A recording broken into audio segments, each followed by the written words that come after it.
¿Qué pasaría si la realidad que conocemos fuera solo una de infinitas posibilidades? Si cada decisión, cada sí que dijimos y cada no que guardamos, creara un universo nuevo, completo. La física cuántica nos susurra esta verdad incómoda. La superposición. Una partícula existe en todos sus estados posibles hasta que la observamos. Pero, ¿qué ocurre si el observador es, a su vez, una partícula en un universo mucho más grande? Esta noche, abrimos la puerta a ese precipicio. Bienvenidos a El Enigma del Espejo Cuántico. Mi nombre es Alex Fonseca. Hace 6 meses mi vida era un diagrama de Feynman, ordenado, predecible. Ahora, es una madeja de hilos que provienen de realidades que ni siquiera deberían existir. Y todo empezó en este sótano, con un reflejo que no era el mío. Bitácora $18. Noche $74. El espejo cuántico, o como lo llamo en privado, el espéculo de Heisenberg, ha estado inactivo durante 48 horas. Parece que los pulsos de taquiones inyectados no fueron suficientes para... Espera. La temperatura del revestimiento de silicato indio ha subido un 3%. Esto no debería pasar. No hay energía externa. A menos que esté extrayendo energía. Ahí está. La primera grieta. La idea inicial era simple, casi infantil. Construir una superficie que no actuara como un espejo, sino como una pantalla capaz de mostrar la superposición de partículas. No mi reflejo, sino todos mis posibles reflejos. Todos los Alex que existen en cada universo alternativo creado desde el Big Bang. Una locura. Lo sé. El comité de ética de la universidad lo rechazó. Mi financiamiento se fue al garete. Pero la idea era un parásito en mi mente. Para entender el peligro tienen que entender la base. En el corazón de la mecánica cuántica está la incertidumbre. El gato de Schrödinger está vivo y muerto, simultáneamente, hasta que abres la caja. El espéculo es la caja. Cuando un humano, un ser compuesto por trillones de partículas interconectadas, se para frente a él, el espejo actúa como un catalizador, un acelerador de colapso. No colapsa una partícula. Colapsa tu realidad. La teoría del multiverso de Everett, la de los muchos mundos. Cada vez que una elección es hecha, el universo se divide, ramificándose infinitamente. El espejo cuántico, se supone, no crea estas realidades, sino que las fusiona temporalmente en su superficie de grafeno a temperatura controlada, permitiendo que la conciencia de Alex actúe como una ventana. Mi error inicial fue asumir que el espéculo era pasivo, que solo mostraría. Pero la retroalimentación de la energía oscura, de lo que sea que esté impulsando la máquina, sugiere un intercambio. No solo estoy mirando, estoy interactuando. Los reflejos no son imágenes estáticas, son ecos de voluntad, fragmentos de conciencia alternativa que intentan, ¿qué? ¿Tomar el control? ¿O pedir ayuda? Día $1. Hace $6 lo tengo. El pulso de inversión de spin se mantuvo durante 1.5 segundos. Mira eso, un artefacto. Una anomalía en la polarización de los fotones. La prueba de que la superposición ha sido afectada. Mañana inyectaré una dosis mayor de resonancia Schumann, la tasa. Simplemente se me escapó. Oye, ¿estás seguro de que este estúpido proyecto vale la pena? Estás matando tu carrera, Alex. Y a ti mismo. ¿Y para qué? Para ver versiones alternativas de una vida que ya es lo suficientemente difícil. Ese no era mi reflejo el que vi en el espejo. Era el reflejo de una elección que ella tomó en otra realidad. Una donde no me apoyaba. Y por un instante esa elección se filtró a la mía. Lo siento, Elena. Tienes razón. Me lo tomaré con calma. Eso espero, cariño. Vuelve a descansar. Día $74. 03:17 AM. La filtración de la conciencia de Elena me enseñó algo crucial. El espejo no solo muestra posibilidades. Las trae. Y al hacerlo, crea inestabilidad en nuestro tejido causal. Tengo que probar la hipótesis de la conciencia directa. Voy a reducir el pulso de inversión de spin a un nivel no letal y a enfocar mi intención. Lo que quiero es la versión de mí mismo que se hizo la pregunta. ¿Qué hay al otro lado de este espejo? No el Alex que se rindió. No el Alex que se hizo rico. Solo el Alex, el observador Puna. Alex, no lo hagas. Tienes que... Te oigo. ¿Quién eres? ¿Qué pasa en tu realidad? Háblame del espéculo. El observador. No es el único. Lo que está detrás del reflejo no es vacío. Es conciencia. ¡Pura! ¡Cierra la puerta! Conciencia pura. No lo que creí. No una simulación fría. Algo vivo. La actividad neuronal durante la interacción, Es idéntica a la de una experiencia cercana a la muerte. Mi cerebro y el cerebro del otro Alex estaban temporalmente entrelazados. Es la prueba irrefutable de la comunicación cuántica interrealidad. El entrelazamiento cuántico. Dos partículas se conectan de tal manera que, si mides el estado de una, instantáneamente sabes el estado de la otra, sin importar la distancia. El especulo parece haber logrado esto con dos conciencias humanas. Pero la advertencia del otro Alex es el verdadero enigma. ¿Qué es lo que está mirando hacia afuera? ¿Y por qué le aterraba ese punto en la esquina del espejo? Hay una anomalía en la resonancia. En el diseño original, ese punto era el interruptor de seguridad de emergencia para anular el pulso de taquiones. Lo sellé. Lo anulé para que el experimento no pudiera ser detenido fácilmente. Un mensaje. ¿De quién? ¿Del otro Alex antes de anular su seguridad? ¿O de la conciencia pura que mencionó? Gracias, Alex Fonseca. La puerta ya no se puede cerrar. El espejo cuántico ha sido activado. Alex se ha convertido en el puente que temía. Pero la pregunta ya no es qué es el espejo, sino quién acaba de pasar a través de él. El reflejo negro es la clave de todo. ¿Es una parte reprimida de la mente de Alex? ¿O es una entidad que ha esperado milenios a que la ciencia humana le abriera el camino? En el próximo capítulo de El enigma del espejo cuántico, el eco de la decisión no tomada, el reflejo negro empieza a sabotear la vida de Alex. Él debe encontrar un camino para revertir el colapso, enfrentándose a la versión de sí mismo que eligió. El mal. El silencio se rompió con el crujido de la madera bajo la bota. El aire frío de la madrugada se había instalado en los huesos de Elara, un frío más profundo que el del simple invierno.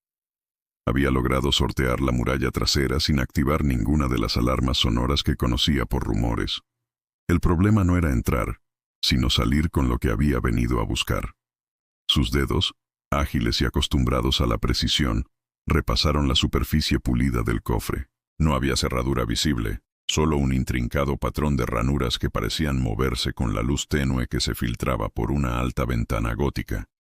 Se arrodilló, extrayendo de su cinturón una fina lámina de metal oscurecido. La pasó por una de las hendiduras y escuchó un clic casi inaudible. El patrón cambió, las líneas se reordenaron. Era un acertijo mecánico, no una barrera física.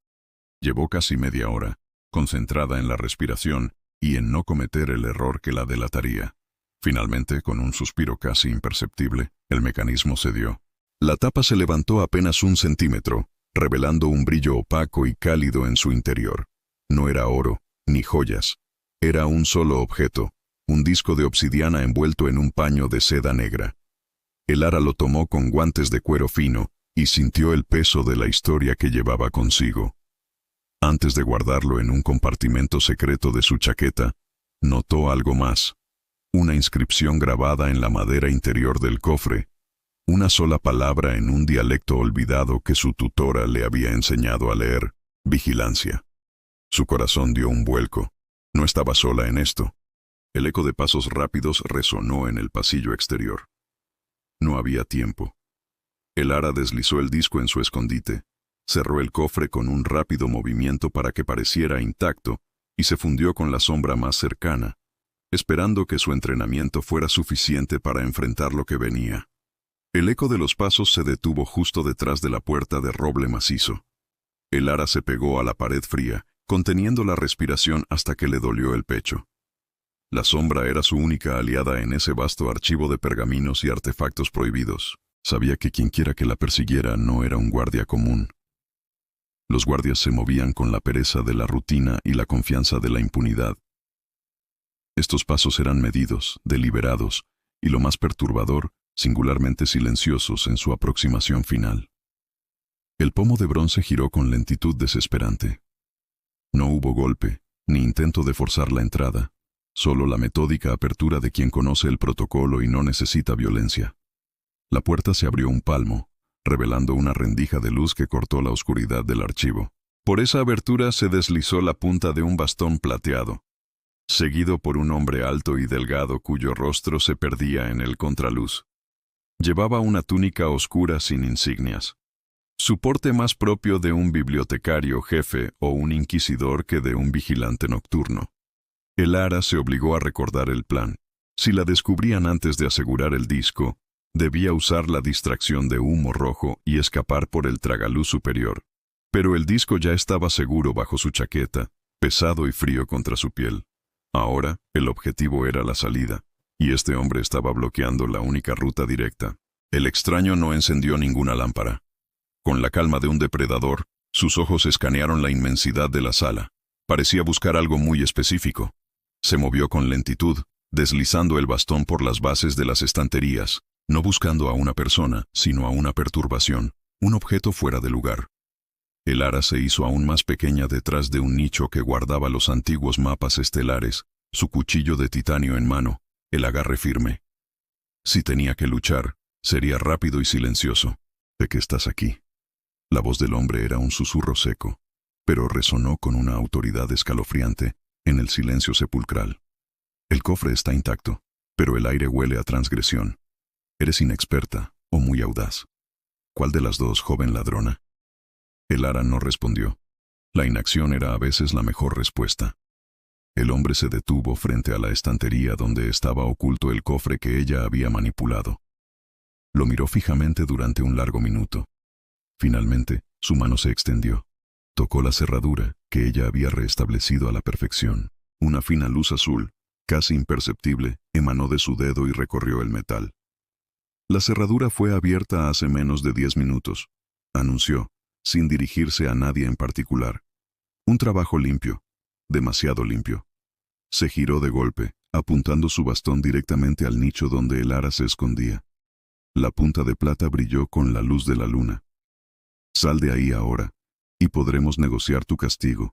Si decido yo los términos, serán mucho menos indulgentes. Sé quién te envió.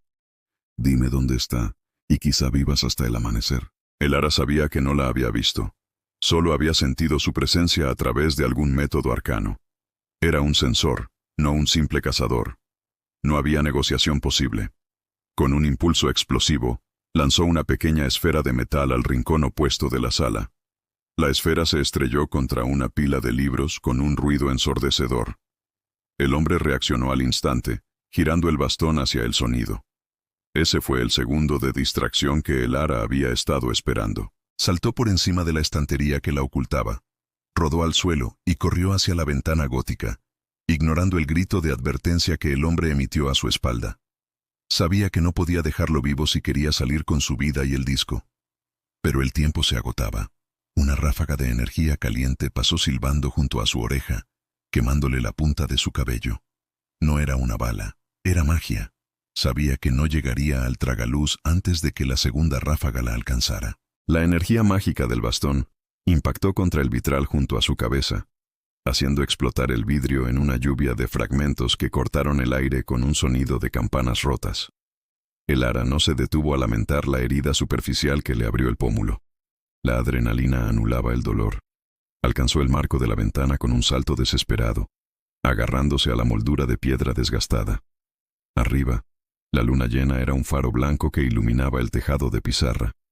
El hombre, ahora identificado como una amenaza de primer orden, se acercó con una velocidad impropia de su apariencia frágil. Dejó caer el bastón y de la manga de su túnica sacó un fino látigo hecho de lo que parecía ser cristal hilado. Vibraba con una luz púrpura tenue, silbando al moverse en el aire pesado del archivo. «No subestimes la paciencia de la orden, niña», espetó, y el látigo se lanzó hacia el pie de el ara, enroscándose con precisión letal alrededor de su tobillo. El tirón fue brutal. El ara sintió cómo el hueso de su tobillo protestaba violentamente, pero su entrenamiento ancestral, implantado desde la infancia en las montañas del exilio, tomó el control. En lugar de caer hacia el interior de la sala, utilizó el impulso para impulsarse hacia afuera, cayendo en ángulo sobre el tejado inclinado. El látigo se tensó y se rompió contra el borde de la ventana con un chasquido agudo, liberándola, pero el esfuerzo le costó caro. Rodó, perdiendo tracción sobre la pizarra húmeda por el rocío de la noche, y se deslizó peligrosamente hacia el alero. Se agarró instintivamente a una gárgola de piedra que sobresalía del alero, sus dedos aferrándose a la fría y áspera roca. Colgaba a 50 metros sobre el patio de servicio.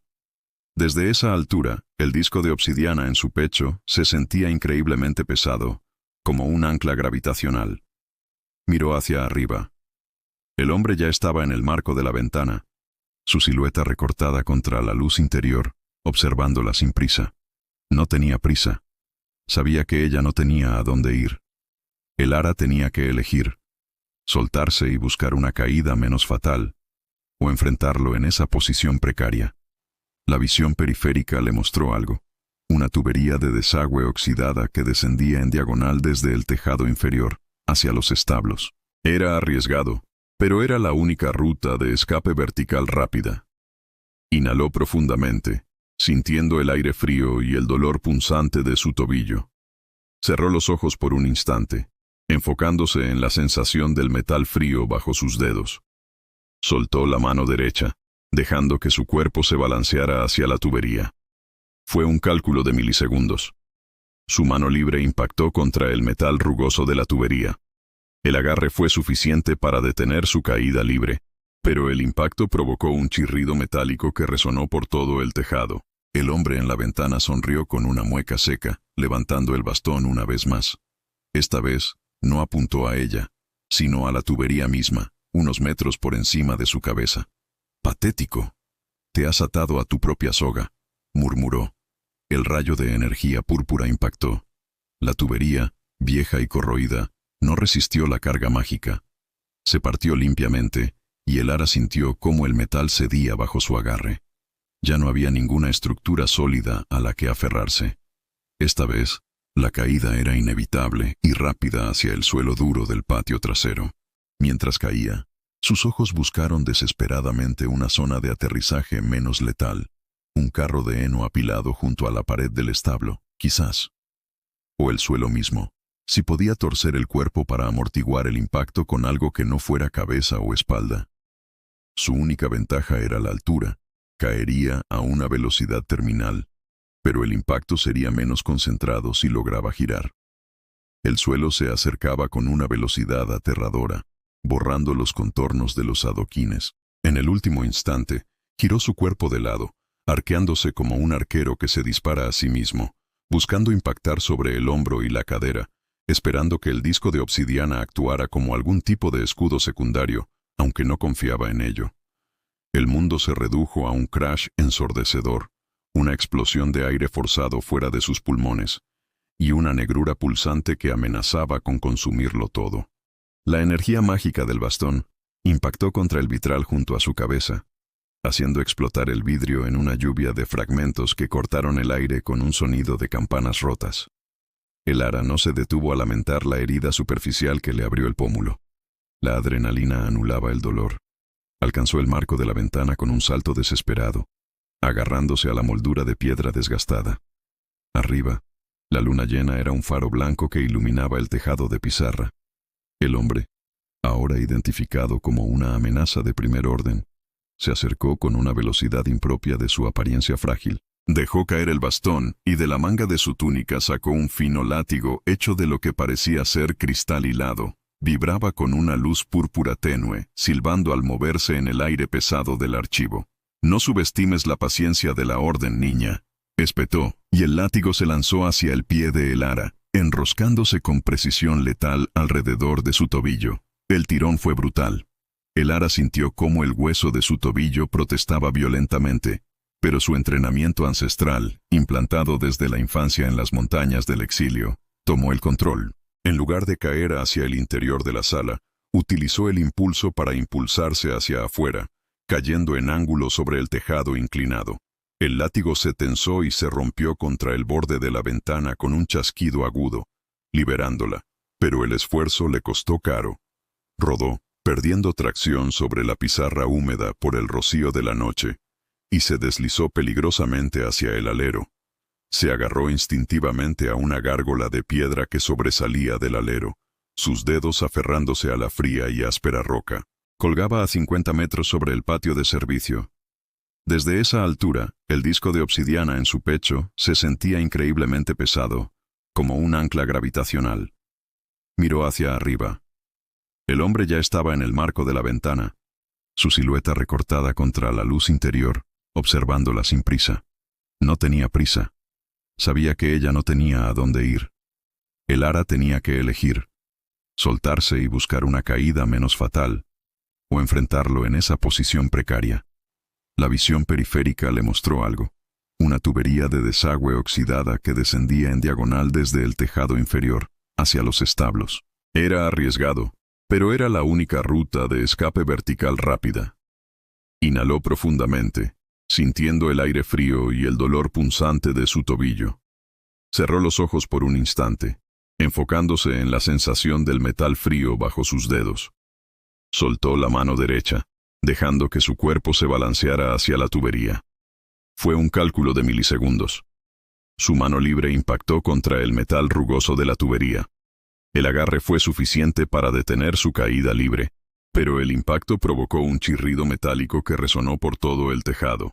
El hombre en la ventana sonrió con una mueca seca, levantando el bastón una vez más. Esta vez, no apuntó a ella, sino a la tubería misma, unos metros por encima de su cabeza. «Patético. Te has atado a tu propia soga», murmuró. El rayo de energía púrpura impactó. La tubería, vieja y corroída, no resistió la carga mágica. Se partió limpiamente, y el ara sintió cómo el metal cedía bajo su agarre.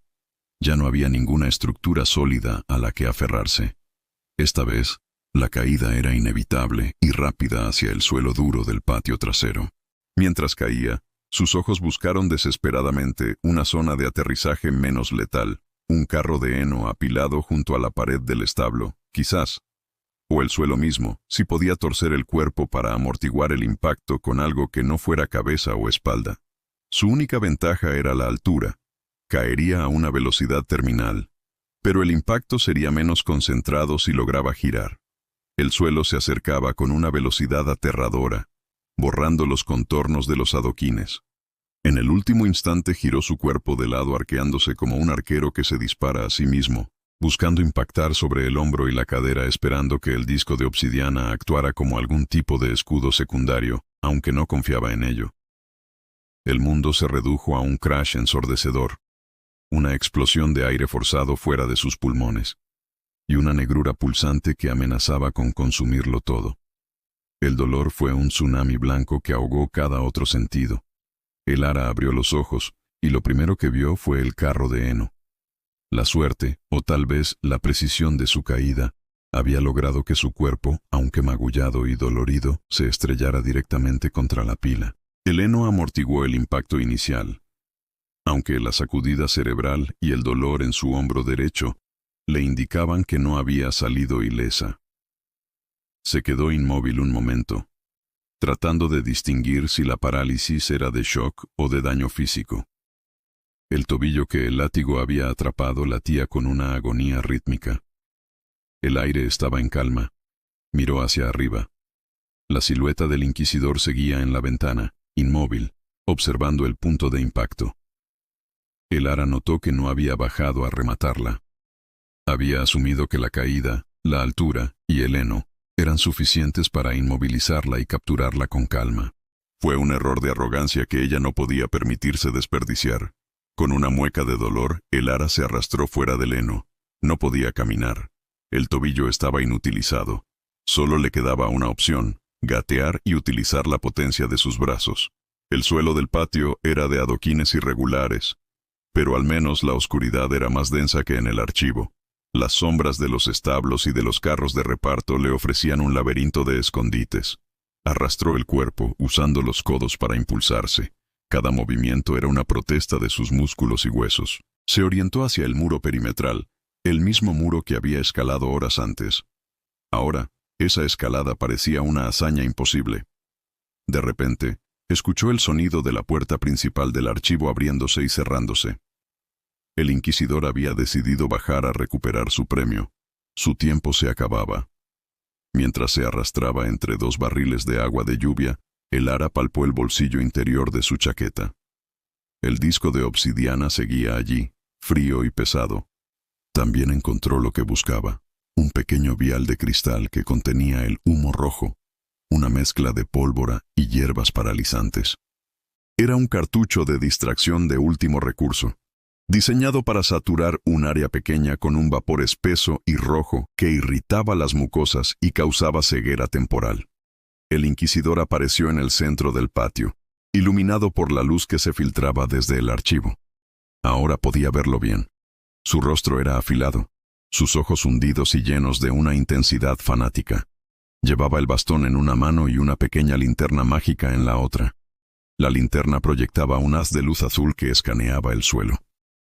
«Veo los rastros de heno», dijo, su voz tan cercana que la hizo encogerse. «No vayas a cometer el error de hacerme perder el tiempo.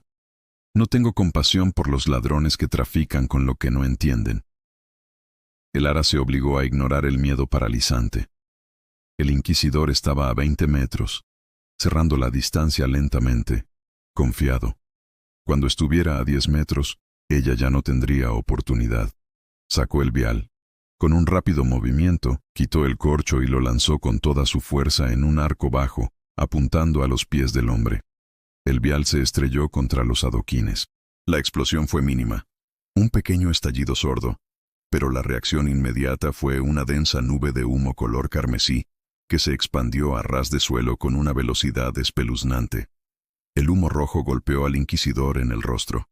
Se escuchó un grito gutural y ahogado, un sonido de sorpresa y dolor. El inquisidor dejó caer el bastón y la linterna, llevándose las manos a los ojos. El humo no era letal, pero era cegador y asfixiante. Ese fue el instante crucial. Elara se arrastró con renovada urgencia hacia el carro de herramientas junto a la pared. Apretó los dientes, ignorando el dolor del tobillo, y usó su peso corporal para volcar el carro. Las palas, martillos y rastrillos cayeron con un estruendo ensordecedor que cubrió el sonido de su arrastre. El inquisidor, cegado y desorientado, tropezó con el carro volcado, maldiciendo en voz alta. Mientras el hombre luchaba por recuperar la visión y el equilibrio, Elara alcanzó un pequeño nicho en la base de la muralla perimetral. Era una brecha de desagüe, cubierta por una rejilla de hierro oxidada y semirrota. El pasadizo era estrecho y oscuro, y olía a moho y tierra mojada, pero era su única salvación. Con un último esfuerzo de pura voluntad, rompió la rejilla de hierro con sus manos y se deslizó por el angosto agujero, arrastrando el disco de obsidiana con ella. El sonido de los pasos del inquisidor, ahora furiosos y cercanos, resonó sobre el agujero justo cuando ella lograba meterse por completo. La mano del hombre golpeó la rejilla, pero ya no había nada que atrapar, solo el frío y húmedo túnel. Elara se adentró en la oscuridad, sabiendo que la persecución no había terminado, pero que, por ahora, había sobrevivido.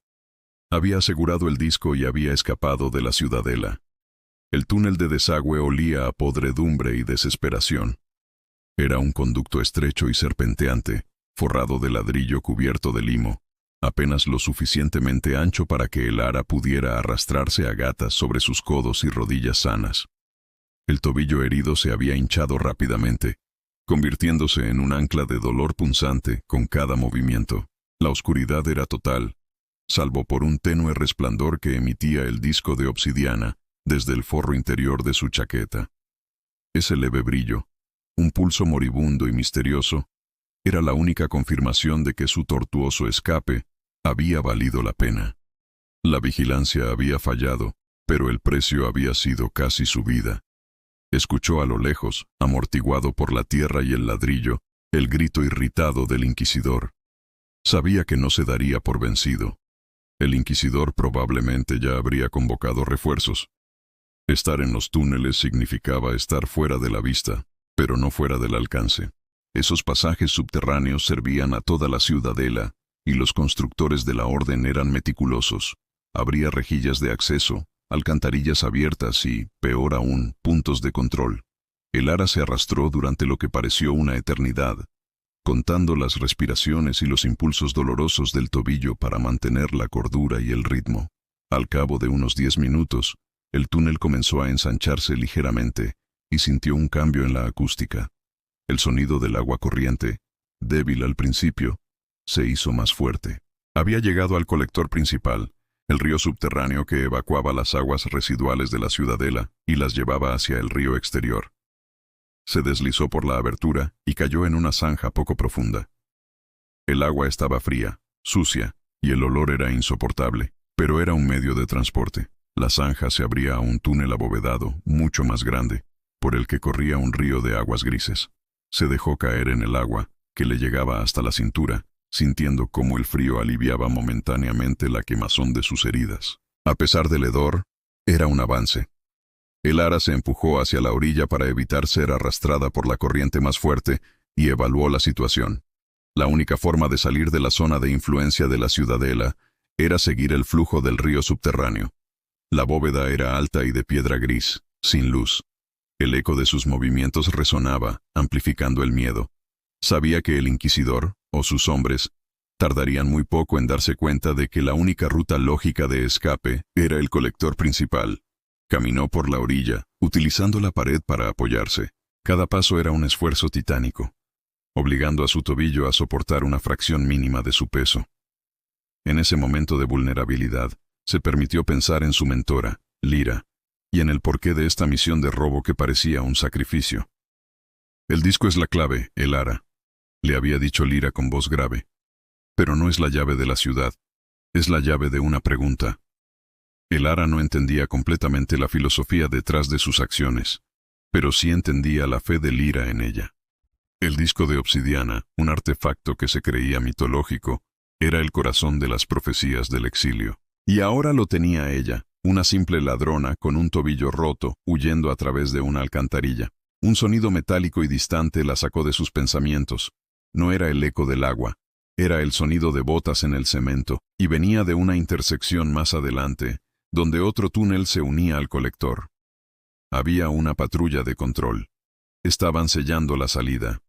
El ara se hundió en el agua estancada, buscando refugio en la base de la pared.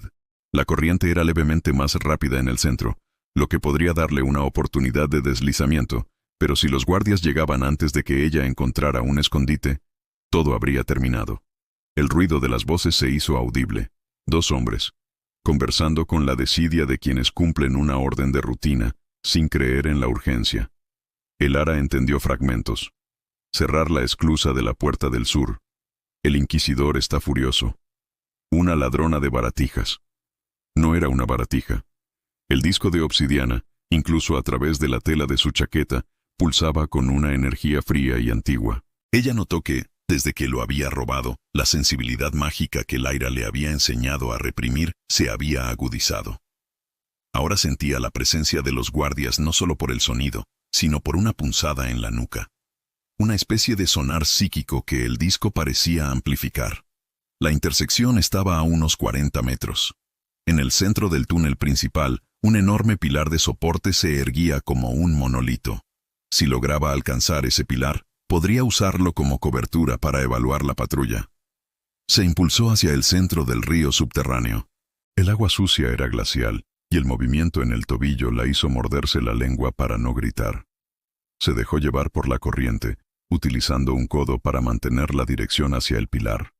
Apenas hizo ruido, el chapoteo del agua fue amortiguado por el rugido constante del río. Llegó al pilar y se acurrucó detrás de su base de piedra mohosa. Desde allí, pudo verlos. Eran 2 guardias con armadura ligera, equipados con linternas de aceite que proyectaban círculos amarillentos y temblorosos en la penumbra. Estaban parados junto a una inmensa compuerta de hierro forjado. La esclusa de la puerta del sur, que era su salida. Estaban cerrándola. Uno de ellos estaba manipulando una gruesa cadena y un cabrestante.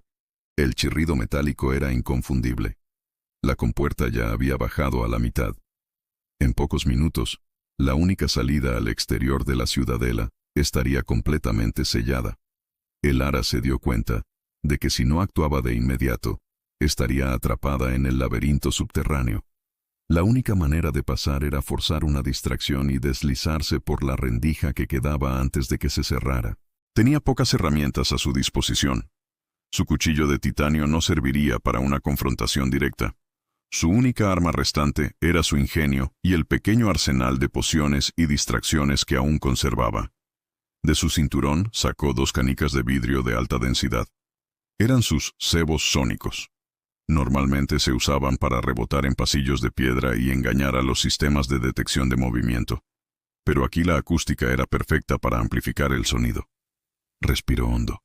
Tenía un solo tiro, y tenía que ser preciso.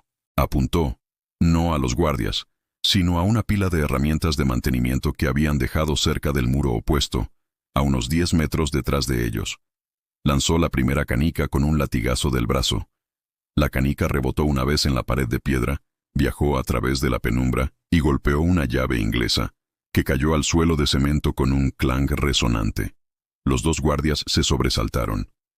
¿Escuchaste eso?, dijo uno de ellos, su voz más aguda por la sorpresa. Solo un maldito desagüe reventando.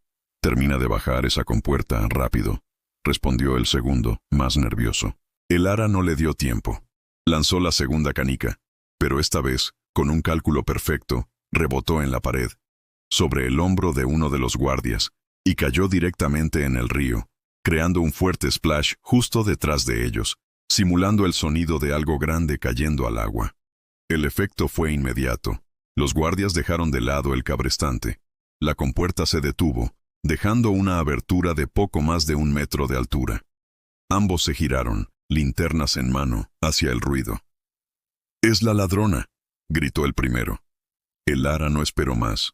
Dejó que la corriente la arrastrara completamente, empujándose con su único pie sano para ganar velocidad. No podía permitirse arrastrarse. Tenía que deslizarse como un pez a través del agua fangosa, directamente hacia la abertura menguante. El ara se deslizó por la corriente fangosa como una sombra líquida. Los guardias se habían girado, apuntando sus linternas hacia el punto donde la segunda canica había impactado.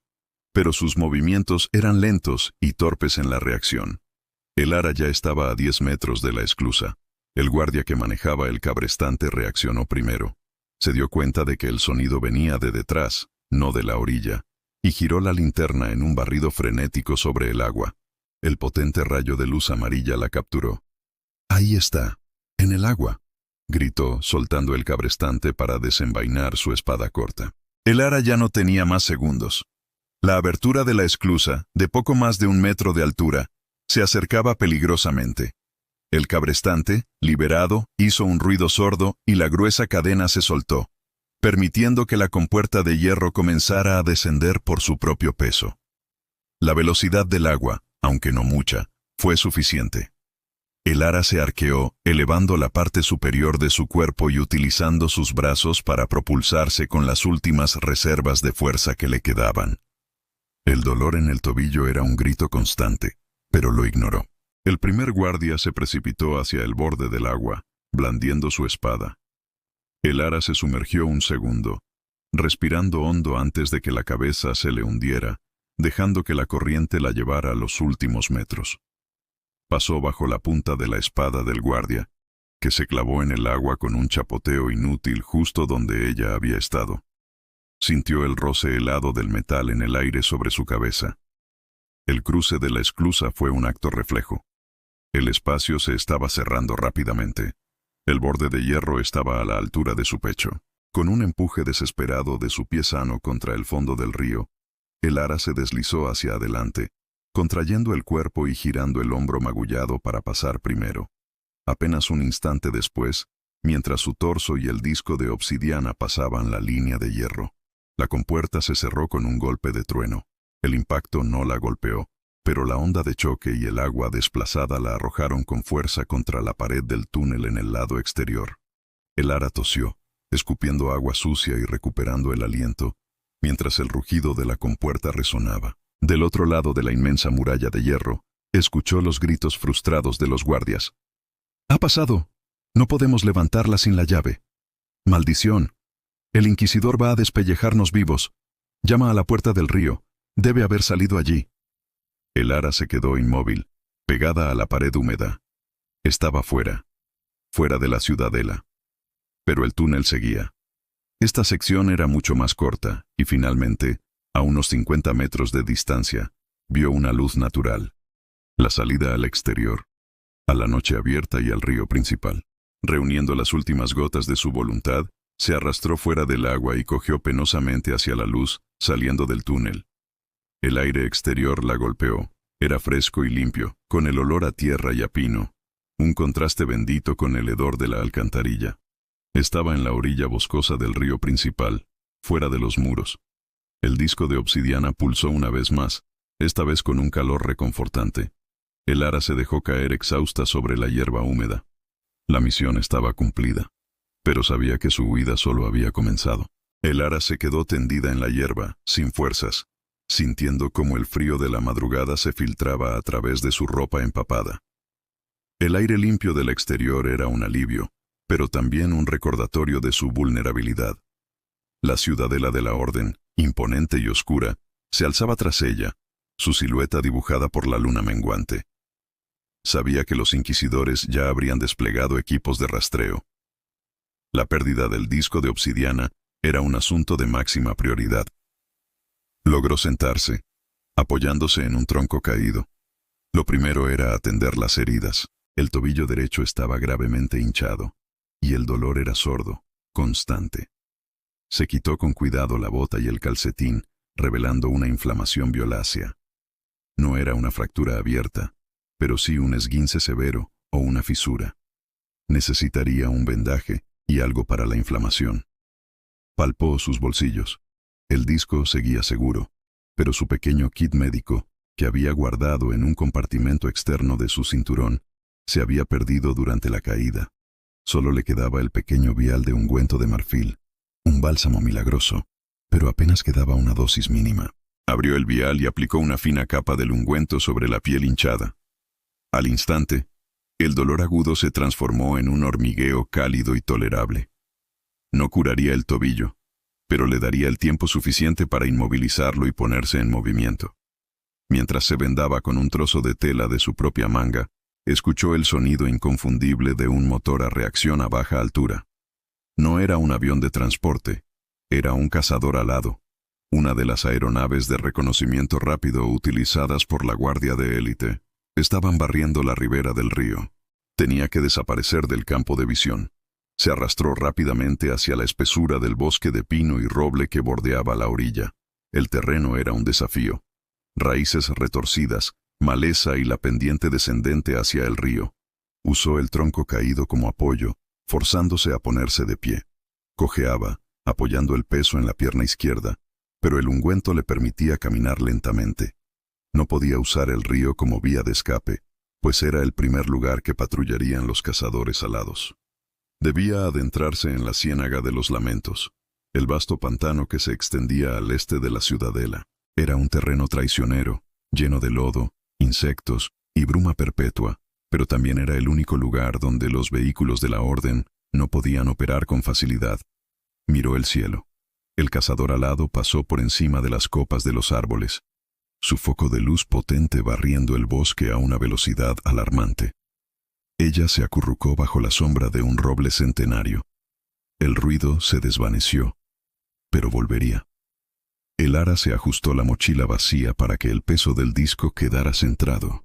Sacó una pequeña brújula de bolsillo y confirmó su rumbo. Este-noreste, la ciénaga. El camino era largo, al menos 2 días cojeando, pero era la única oportunidad de conseguir la distancia necesaria para escapar de la zona de búsqueda inicial. Comenzó su marcha lenta y dolorosa, adentrándose en el denso bosque. El disco, guardado bajo la chaqueta, seguía emitiendo su calor sutil, una presencia constante que parecía guiarla. Era más que un artefacto, era un faro, y temía que también fuera un rastreador. Se preguntó si el inquisidor ya lo sabía. El bosque era denso y húmedo, un laberinto natural que ofrecía tanto cobertura como peligro. Cada avance de Elara era una negociación con el dolor de su tobillo y la creciente fatiga. El sol comenzaba a elevarse sobre el horizonte, tiñendo el cielo de un gris perla, pero la espesura del follaje impedía que sus rayos penetraran, manteniendo el suelo en un crepúsculo perpetuo y frío. El disco de obsidiana, al ser tocado por la luz solar filtrada, parecía reaccionar de forma sutil. No emitía un brillo visible, pero Elara sentía una vibración que la obligaba a detenerse cada cierto tiempo, a escuchar. Era como si el artefacto estuviera sintonizando algo en el entorno. Lyra había explicado que el disco absorbía y resonaba con las energías residuales de eventos pasados, pero en ese momento sentía que estaba haciendo algo más activo. Estaba buscando. Mientras avanzaba lentamente, utilizando una rama gruesa como bastón improvisado, llegó a una zona donde los árboles eran más espaciados. Era el borde de la Ciénaga de los Lamentos. El aire aquí era diferente, denso, cargado de vapor y con un olor sulfuroso mezclado con el dulce hedor de la descomposición vegetal. La bruma era espesa, creando un velo blanco y bajo que ocultaba el suelo, haciendo que cada paso fuera un acto de fe ciega. Perfecto para esconderse, terrible para moverse, pensó Elara, sintiendo una punzada de ansiedad. En la ciudadela, el peligro era claro y la estructura predecible. Aquí, el peligro acechaba bajo cada capa de niebla. Se arrodilló en el borde fangoso y sacó su última ración de provisiones. Una barra de cereal seco y un pequeño odre de agua purificada, casi vacío. Se obligó a comer la mitad de la barra, masticándola lentamente para extraer cada caloría. El agua era un lujo que apenas podía permitirse. Mientras bebía, sintió una vibración más intensa, casi eléctrica, emanando del disco. Se levantó de golpe, mirando hacia la neblina que se extendía ante ella. No era un cazador alado. Era una firma energética diferente, más antigua, más profunda. Algo en la ciénaga estaba reaccionando a la presencia del disco. Siguiendo el impulso magnético, se adentró en el pantano, ignorando la advertencia de su cuerpo y el aviso instintivo de su entrenamiento. La hierba alta y las raíces podridas se agarraban a sus piernas. En pocos metros, ya estaba hasta las rodillas en un fango espeso que succionaba sus pasos. Después de 10 minutos de esfuerzo extenuante, la niebla se abrió ligeramente, revelando un claro inesperado. En el centro del claro, inmóvil y medio sumergido en el lodo, había un círculo de piedras monolíticas, cubiertas de musgo y algas, claramente obra de una civilización anterior a la Orden. Eran los restos de un antiguo santuario, olvidado por todos excepto por aquellos que estudiaban las eras anteriores al dominio. El disco vibró violentamente contra su pecho. Elara se acercó a los monolitos con cautela. El centro del círculo irradiaba una energía tenue, cálida. En el centro exacto, había una depresión natural en la roca, con forma de cuenco. No había duda. Era el lugar al que el disco estaba tratando de llevarla. Con manos temblorosas, Elara se desabrochó la chaqueta y sacó el disco. Era más grande de lo que parecía, casi del tamaño de un plato pequeño, y cuando lo sostuvo sobre la depresión, encajó perfectamente. En el instante en que el borde de la obsidiana tocó la roca antigua, una luz azul irrumpió desde el suelo, envolviendo los monolitos. La luz no era agresiva, era informativa. Comenzó a dibujar patrones en el aire, inscripciones en el lenguaje olvidado que Lyra le había enseñado. No era una trampa, era una biblioteca. La luz azul emanaba de los grabados en los monolitos, proyectándose hacia Elara como si fueran hologramas antiguos. El disco de obsidiana, encajado en su lecho pétreo, actuaba como un catalizador, activando el santuario olvidado. El aire sulfuroso de la ciénaga pareció purificarse, y el hedor se desvaneció, reemplazado por un aroma a ozono y tierra mojada. Elara, a pesar del dolor y el agotamiento, se forzó a leer. El lenguaje, que Lyra le había enseñado como un mero ejercicio de arqueología esotérica, ahora se desplegaba ante ella con urgencia vital. Las runas flotantes contaban una historia que reescribía todo lo que creía saber sobre la Orden y su supuesto linaje divino. El primer bloque de texto explicaba la verdadera naturaleza del disco. No era un objeto de poder en sí mismo, sino un receptor de memoria. Había sido forjado por los ingenieros de la Era de Piedra para registrar el conocimiento de su civilización justo antes de que fuera erradicada por el cataclismo. La Orden no era la guardiana, sino la usurpadora. Habían construido su imperio sobre la mentira de que ellos habían heredado ese conocimiento, no robado las herramientas para acceder a él.